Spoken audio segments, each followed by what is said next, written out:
Entonces, de manera muy rápida, a ver quiénes recuerdan, y algunos deben tener las hojitas que repartimos anoche. Dijimos que sin estorgue no hay, y termina apareciendo. Vamos a, por amor a los que no vinieron anoche, a hacer un resumen muy rapidito. Storge es la expresión de amor, esa expresión de amor que se manifiesta o que se entrega a través de afecto, a través de toques, a través de caricias, a través de miradas cargadas de ternura, a través de palabras cargadas de amor. Todos nosotros nacimos con la necesidad de experimentar amor a través de estorgue. Nuestros padres, sobre todo mamá al principio, fue la designada por Dios para proveer eso. Cuando mami agarra al bebé y lo aprieta contra su pecho y lo mira, y sus ojos están cargados de amor y le dice: te amo, mi amor, y lo consiente, el bebé está experimentando estorgue. Escuchen esto. Y dijimos, porque lo dice la palabra de Dios, que en ese lugar, en los pechos de mamá, el bebé aprende a... Solamente 3 se acuerdan. Aprende a confiar, ¿verdad? Está experimentando intimidad con su mamá. Aprende a confiar en que todo va a estar bien. Puede ser él, puede expresar lo que siente, como se siente, y no va a ser rechazado. Cuando el bebé tiene esa experiencia, entonces se atreve, cuando comienza a ser destetado, comienza a despegarse de su mamá y comienza a relacionarse con otras personas de manera libre, y ahí experimenta el amor que se expresa a través de la amistad, que se llama fileos. Cuando no hay estorgue, cuando no hay ese amor que enseña confianza y enseña intimidad, el niño a los 3 años comienza a ponerse máscaras. El niño concluye de alguna manera: no puedo confiar en los demás, me van a rechazar si soy yo, me tengo que poner una máscara para que ellos vean en mí lo que ellos quieren ver de mí.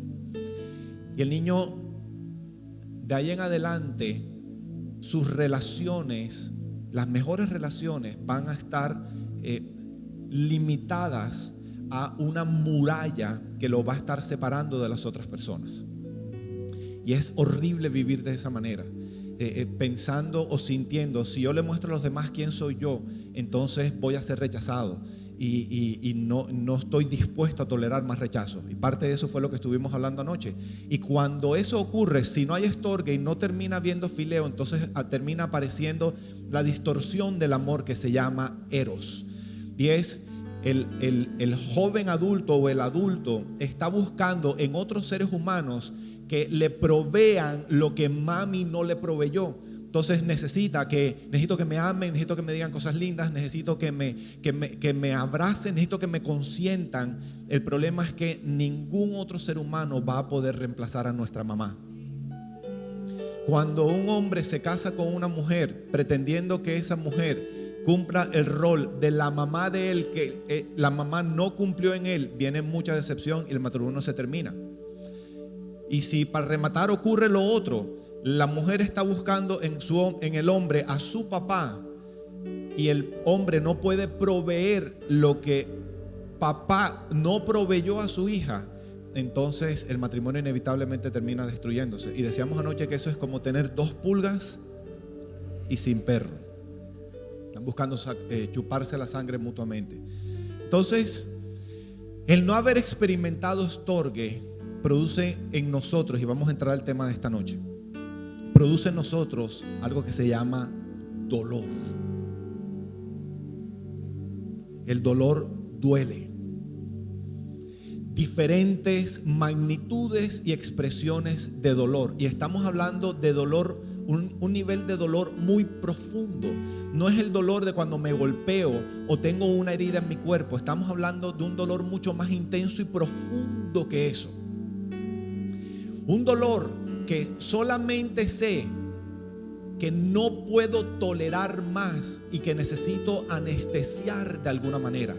El sexo a través de eros es una alternativa para dejar de sentir dolor, pero no es la única, y vamos a hablar de eso esta noche. Mañana voy a continuar hablando a las parejas de ese tema, ¿ok? Pero hoy vamos a hablar de muchas otras posibilidades que hemos encontrado para lidiar de manera desacertada, por supuesto, porque no resuelve el problema, el asunto del dolor. Todos hemos experimentado dolor, y ese dolor muchas veces comenzó con la ausencia de estorgue para muchos de nosotros. Y todos hemos, como un mecanismo de supervivencia, buscado estrategias para dejar de sentir dolor. Y quiero que entiendan que nuestra sociedad nos ofrece un montón de posibilidades para, cuando tengo dolor, dejar de sentirlo momentáneamente. No resuelve el problema del dolor, y es lo que nosotros conocemos como adicciones. Hay mucha más información de esto, sobre este tema. Hay un libro muy bueno que escribió una parejita muy interesante, se los recomiendo. Se llama Hay Esperanza, el libro, que lo escribieron Jaime y Liliana García. En el capítulo 3 hay mucha información acerca de esto que voy a compartir esta noche. Y quiero que entiendan, y espero que no se me ofendan, todos hemos desarrollado por lo menos una adicción. Pastor Iván, tienes una iglesia llena de adictos. Y perdónenme los que están llegando hoy por primera vez, tener que enfrentarse a este comentario. Yo me voy en un par de días. Y hoy van a entender por qué lo que estoy diciendo es verdad. Y como dije ahorita, sus ojos serán abiertos. Y Dios los trajo para abrirles los ojos, porque los está esperando de vuelta en casa. Amén. Quiero definir rápidamente. Una adicción es lo que utilizamos como un mecanismo de defensa, llamémoslo así, para lidiar con las situaciones más difíciles de nuestra vida. Una adicción es una estrategia que desarrollamos en la vida para lidiar con las situaciones más difíciles de nuestra vida. El asunto es que cada una de esas estrategias le da la espalda a Dios. Yo encuentro alternativas para lidiar con las situaciones más difíciles, pero, tengo una situación difícil y yo tengo la opción de salir corriendo donde Dios y abrazarme a Él, o salir corriendo para otro lado y abrazarme a algo más. Cada vez que me abrazo a algo más, me estoy aferrando o me estoy abrazando a un ídolo, que es otro nombre de las adicciones, hablando en términos espirituales. Y esta noche quiero pasar por encima de algunas de ellas, y usted se va a identificar con algunas de ellas. Y al usted poder entender, wow, soy cristiano, le he entregado mi vida a Dios, creo que lo he hecho honestamente, pero en momentos de dificultad no corro donde mi Padre Celestial, sino que corro y me abrazo a algo más, y estoy pecando. Y eso produce, aunque no seamos conscientes de eso, produce una sensación de suciedad en nuestra alma. Nos sentimos no merecedores de las bendiciones de Dios. Ese puede ser uno de los motivos por los cuales el pastor Iván dice: levante su mano y declare. Y allá en el fondo de su corazón usted dice: esto puede ser para los demás, pero no para mí. Esa es la sensación de suciedad que produce el pecado, aunque no seamos conscientes que lo estamos cometiendo. Pero esta noche el Señor va a traer limpieza a sus conciencias, lo que abre la posibilidad inmensa de que puedan recibir la bendición, los milagros del cielo que Dios tiene reservado para sus hijos. Amén. Entonces, volvemos a este asunto de las opciones. Vamos a dividir esto en dos grandes grupos: sustancias que son analgésicas, que nos sirven como adicciones, y o comportamientos. Vamos a salir rápido de las sustancias porque tal vez son las más comunes y podemos identificar. Los escucho. ¿Cuáles sustancias conocemos como sustancias adictivas? El alcohol. ¿Qué más? Las drogas. El cigarrillo está dentro de las drogas. El sexo, pero vamos a dejarlo ahorita porque técnicamente no es una sustancia, ¿ok? Pero ahorita vamos a hablar de él. El juego es otra sustancia, no es una sustancia, vamos a dejarla ahorita para el otro lado. La comida, el dulce forma parte de la comida. Entonces hablemos un momentico de eso. El café. ¿Cuántas tazas de café llevan hoy? Escúchame. Hablemos un momentico sobre la comida. Ya está decretado, definido. Hay comidas, tienen nombre. En inglés se llaman comfort foods. Comidas que producen consuelo. Escúcheme, y no me estoy refiriendo a un pollo deshuesado acompañado con brócoli, o quinoa o espinaca. Es todo lo que se vuelve azúcar más adelante, como por ejemplo todos los carbohidratos, los postres, todo lo que tiene exceso de azúcar, por supuesto, es como un analgésico al dolor del alma. Cuando algunos de ustedes tienen ansiedad, están pasando por un momento difícil, muchos acuden a la nevera. Yo tengo mi hermano del alma, se llama Jorge Iván Arango, y él me ha dado permiso de compartir esto. Los médicos le dijeron que tenía los triglicéridos por las nubes, conflictos matrimoniales. Le dijeron, no puedes seguir comiendo de esa manera. Y en momentos de crisis, Jorge iba y volvía delante de mis ojos a la nevera 40 veces en media hora y volvía comiendo algo que lo estaba matando. Y a pesar que él sabía, no lo podía controlar, porque una definición de adicción es pérdida del control. Y un día entro a la oficina y él no sabía que yo estaba en la iglesia. Pensó que estaba solo en el edificio. Y yo me le aparezco así y me lo encuentro con un postre en la mano y la caja fuerte abierta. ¿En dónde tenía guardado el postre? Y me dijo, júrame que Vicky nunca se va a enterar, la esposa de él. Eso es una adicción a la comida. Y a pesar que sé que me está haciendo daño, persisto en el proceso. Entonces, insisto, continúo deteriorándome a pesar de las consecuencias familiares, a pesar de las consecuencias de mi salud. Eso es una adicción. Entonces, tengo una situación difícil, no salgo y me abrazo a Dios, sino que me abrazo a un ídolo que se llama comida. Y es un ídolo. Y no quiere decir que la comida sea mala, sino que la estoy utilizando de esa manera, me está sirviendo para no sentir dolor. Ese es el motivo por el que muchas personas comen y comen de esa manera. No tuvieron estorgue y la comida terminó siendo un refugio, un falso refugio, un analgésico al dolor. Y lo mismo ocurre con la cafeína, y lo mismo ocurre por supuesto con el alcohol, y lo mismo ocurre con las drogas. Espero que por lo menos uno hoy pueda decir, ups, estoy comenzando a ver algo, pero no me puedo quedar ahí. Vamos a las otras que no son tan evidentes. Vamos a hablar de comportamientos adictivos. Ahorita me mencionaron cuáles. El sexo, el trabajo, la ira.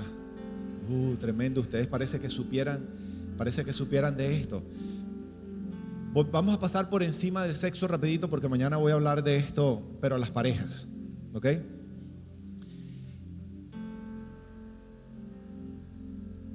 La ira y el orgasmo son los dos analgésicos más potentes que produce el cuerpo humano para no sentir dolor.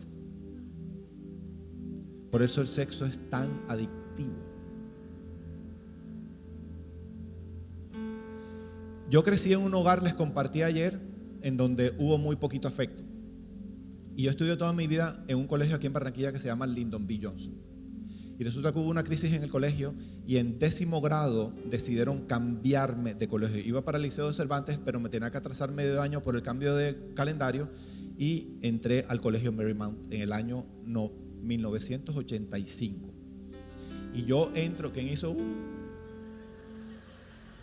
No se metan conmigo, la carne de pastor envenena, para que ustedes lo sepan. Y yo me acuerdo que yo entré al colegio el primer día. Y miro así y veía puras mujeres. Y yo dije, me morí y llegué al cielo. Y ese día yo recuerdo que comenzó un proceso en mí en el que todos los días volvía enamorado de una compañera diferente. Y resulta que yo tenía 14 años, en quinto de bachillerato, en 10º grado. Todas mis compañeras eran mayores y en esa época se notaba mucho la diferencia. Yo era un niño y ellas eran unas mujeres. Y me corrompieron. Y a mí no me afectó teóricamente, yo no me sentí abusado de ninguna manera. De ahí salgo a Bogotá a estudiar ingeniería civil, viviendo solo en un apartamento con un compañero, con todo lo que necesitábamos y mucho más. Y ahí comenzó a desarrollarse en mí esto que terminó convirtiéndose en una adicción sexual. Cuando yo, no es únicamente acostarse con una persona, cuando una mujer a mí me hablaba desde esa época, yo no sentía dolor, yo no sentía temor, yo no sentía baja autoestima, yo no sentía vergüenza, yo no sentía nada con aquello con lo que crecí y conviví durante toda mi vida, que no podía ponerle nombre. Simplemente sentía que eso desaparecía momentáneamente cuando estaba en el ejercicio de algo que se llama promiscuidad sexual, que entre otras todo el mundo lo aplaudía, porque éramos muchachos no cristianos que vivíamos en otra ciudad. ¿Alguien se identifica con lo que estoy tratando de compartir?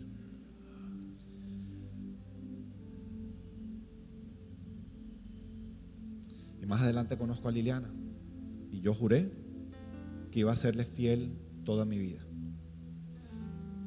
Nos convertimos al cristianismo. Llegamos el año 96 por primera vez a una iglesia y recibí al Señor.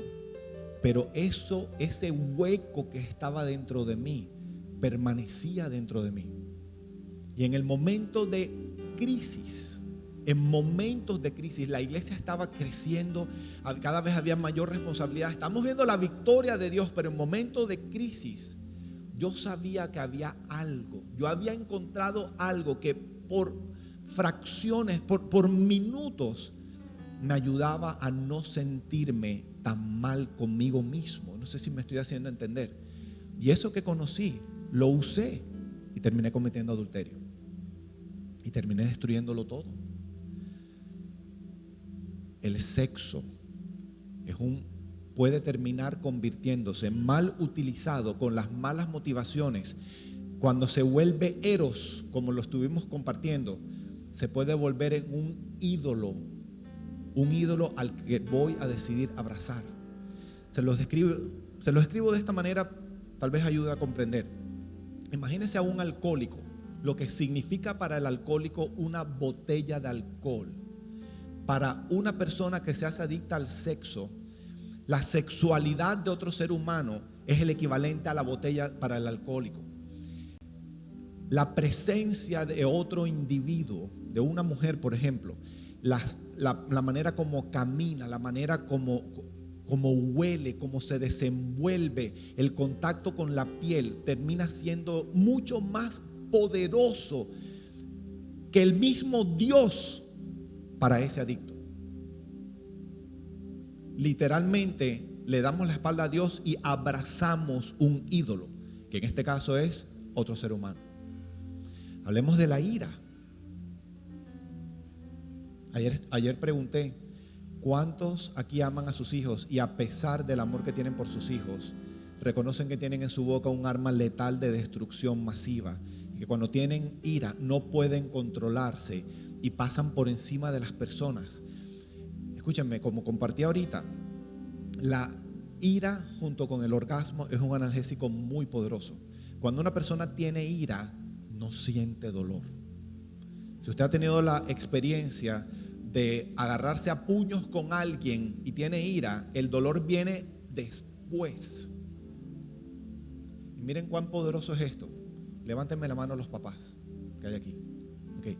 Imagínense que ustedes tienen a su bebé que está aprendiendo a caminar, pero ya está caminando.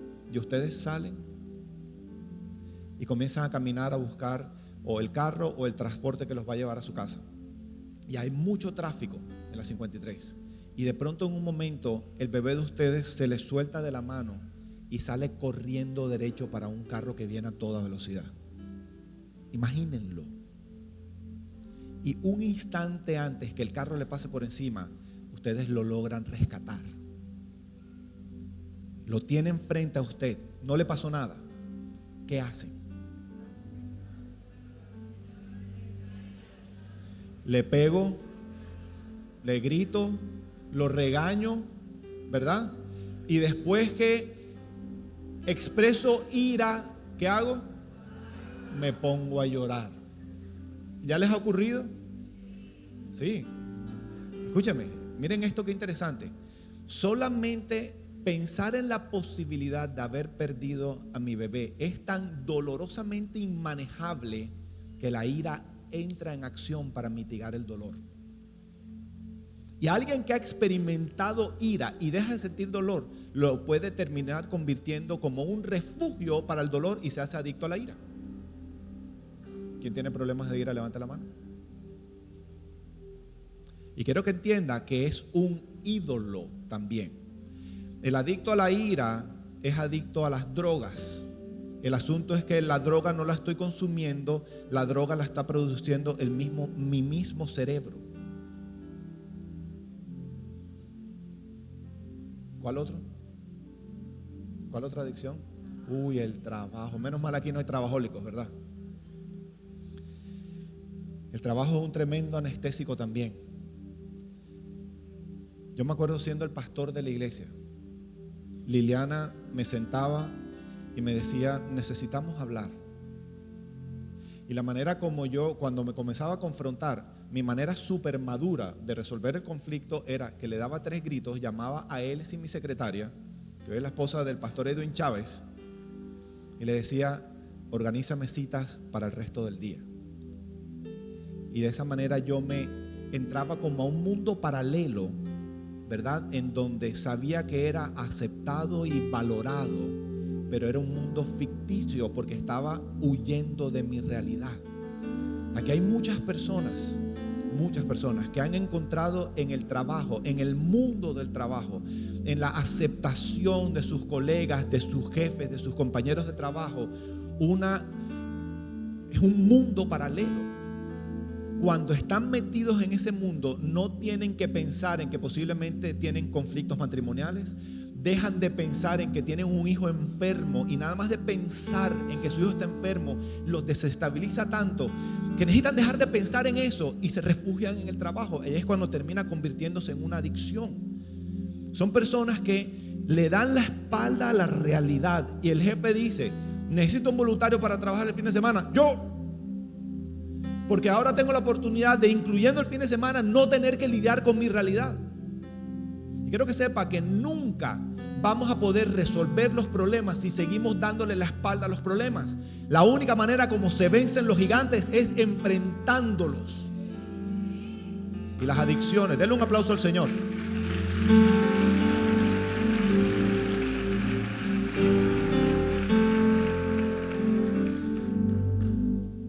Si usted ha desarrollado una adicción, usted es un experto huyendo, evadiendo y postergando.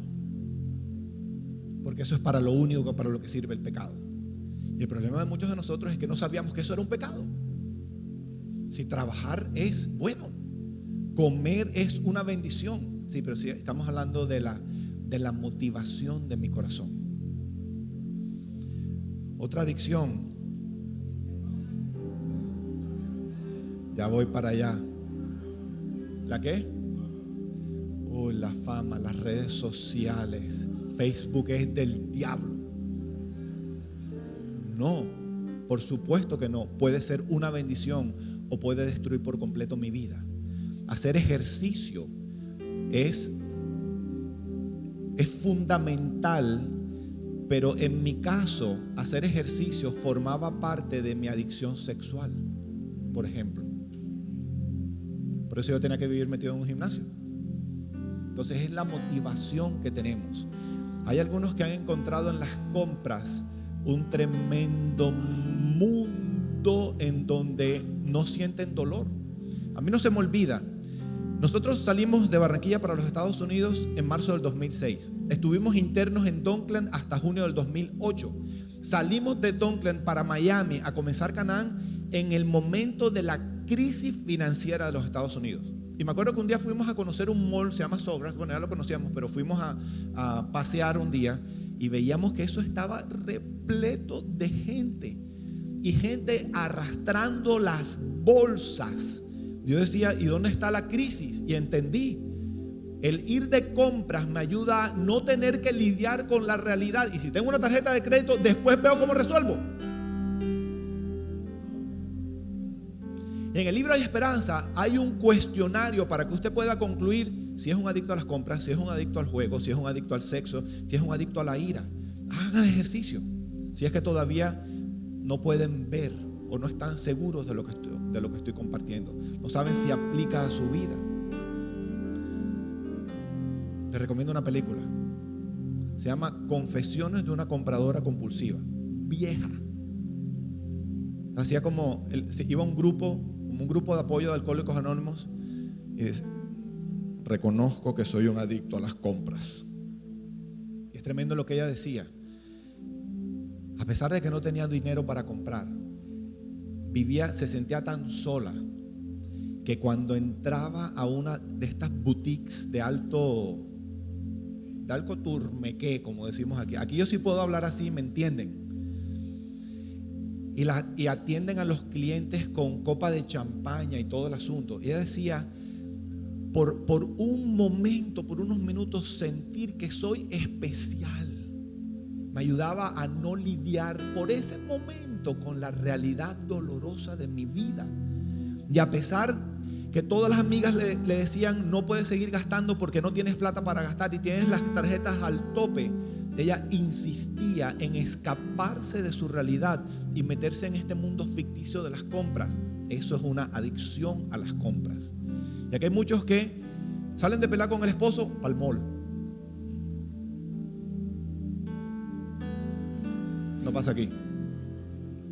Ok, aquí hay unción de Dios. Adicción al trabajo. Hay una que no hemos mencionado y se llama la religión.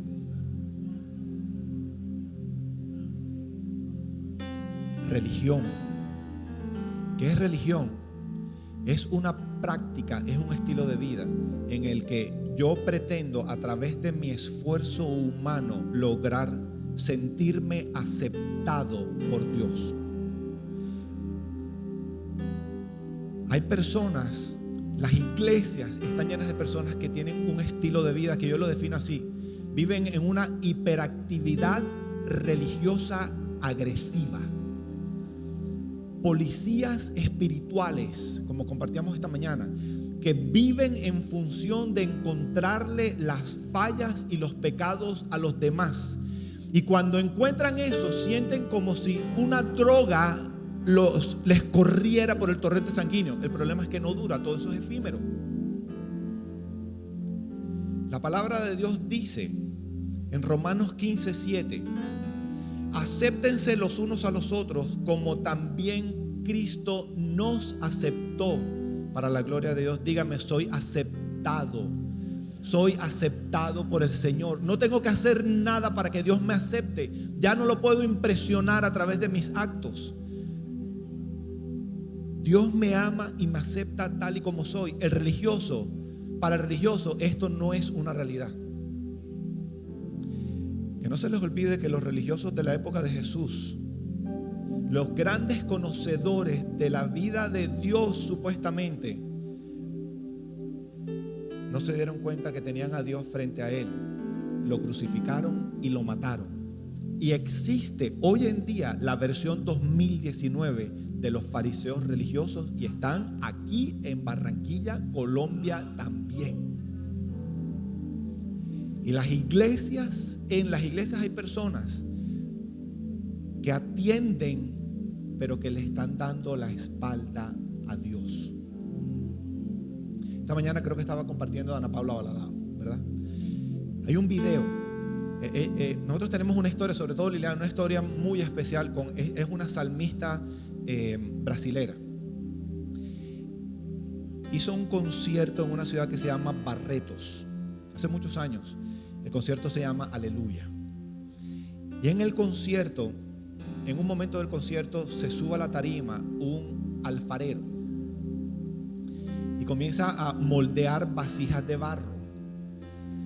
Y en medio del proceso, bueno, y hay algunas vasijas que se nota que ya estaban secas, ¿verdad? Que las trajeron, las pusieron ahí y él estaba moldeando. Y Ana Paula comienza a cantar una canción. Y en el momento durante la canción salen unas danzarinas como las que hay aquí en la iglesia, y cada una de ellas agarra una vasija, y una a una las vasijas representan una historia de alguien. Entonces una de las historias decía: yo soy el adicto, yo soy el mujeriego, y destruí mi vida, tomé muchas malas decisiones, perdí a mi familia. Y la danzarina levantaba la vasija, la reventaba contra el suelo, y la canción decía que Dios me rompe para hacerme de nuevo. Wow. Y después venía otra historia. Yo fui una niña abusada y viví un dolor terrible, un dolor espantoso, y levanta la vasija y la tira contra el suelo y dice: Dios me rompió para hacerme de nuevo. Y la última historia dice: yo soy el religioso. Yo soy el religioso. Y yo hago el bien a todo el mundo. Y yo sé que soy un orgullo para el Señor. Y yo no me equivoco. Y en medio de la historia, esta niña levanta la vasija y la tira contra el suelo y no se rompió. Y como yo soy como soy, me fui al detrás de cámaras, que siempre hay una narración en los DVDs, ¿verdad? Y Ana Paula está relatando que cuando eso ocurrió, estaban editando. Ella dijo: tenemos que sacar esa parte del video porque quedó mal. Y el Señor le habla a su corazón y le dice: no lo vas a quitar, no salió mal. Así es. La carne más dura de quebrantar es la del religioso, porque no ven lo que están haciendo. Le están dando la espalda a Dios. No confían en el Señor, confían en su orgullo y en sus capacidades y en su conocimiento, y le dan la espalda al Señor. La religiosidad es una adicción, y los religiosos viven una condenación muy profunda, y detrás de sus máscaras de piedad se sienten sucios y vacíos, porque saben, ellos son los únicos que saben que realmente no tienen una relación con Dios. Se sienten lejos de Él. ¿Ustedes recuerdan la historia del hijo pródigo? Ustedes recuerdan que el hijo pródigo tenía un hermano, el hermano mayor. Y la historia dice que el hermano mayor comienza a reclamarle a su papá porque llegó el vagabundo de su hermano y el papá tiró la casa por la ventana, versión barranquillera de la Biblia. Hizo una fiesta espectacular y él dice: pero si yo he hecho siempre todo lo que tú me has pedido, ¿por qué no me has dado nada de lo que le has dado a mi hermano, que ha dañado todo en la vida? Y el hermano mayor representa al religioso que hace todas las cosas bien para su Padre Celestial, pero su corazón está resentido con su papá. El hermano mayor le dice: mira a su padre. El religioso no tiene relación con Dios.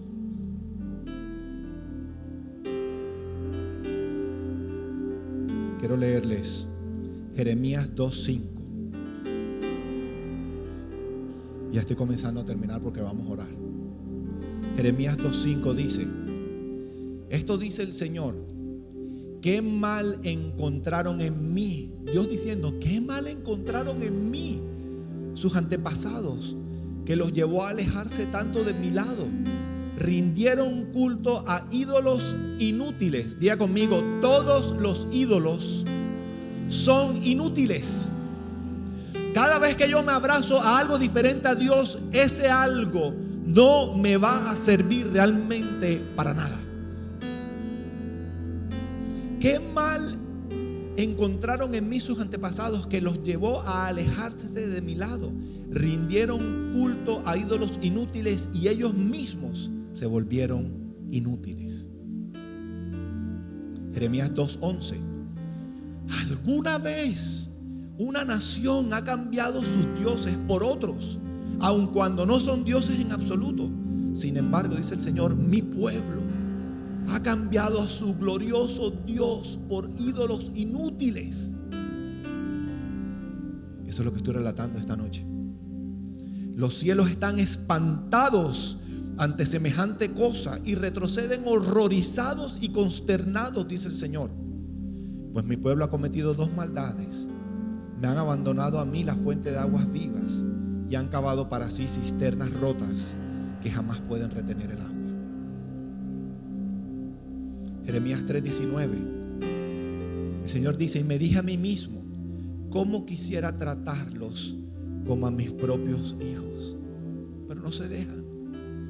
Solo quería darles esta hermosa tierra, la posesión más maravillosa del mundo, y esperaba con anhelo que me llamaran Padre, y quise que nunca se alejaran de mí. Sin embargo, me fuiste infiel, pueblo de Israel. Has sido como una esposa infiel que deja a su marido. Yo, el Señor, he hablado. Y hay muchas otras opciones, pero no puedo desarrollarlas en esta noche. Pregunta: ¿alguien se puede identificar con por lo menos una de estas alternativas que usamos? Que pueda reconocer: yo aplico esto a mi vida. Yo me abrazo o a las drogas o al alcohol o a la comida o al sexo o a la ira o al trabajo. Me faltó el juego, las compras, etcétera, etcétera. Que pueda reconocer: yo veo por lo menos una de estas cosas en mi vida. Quiero pedirles que levanten su mano, por favor.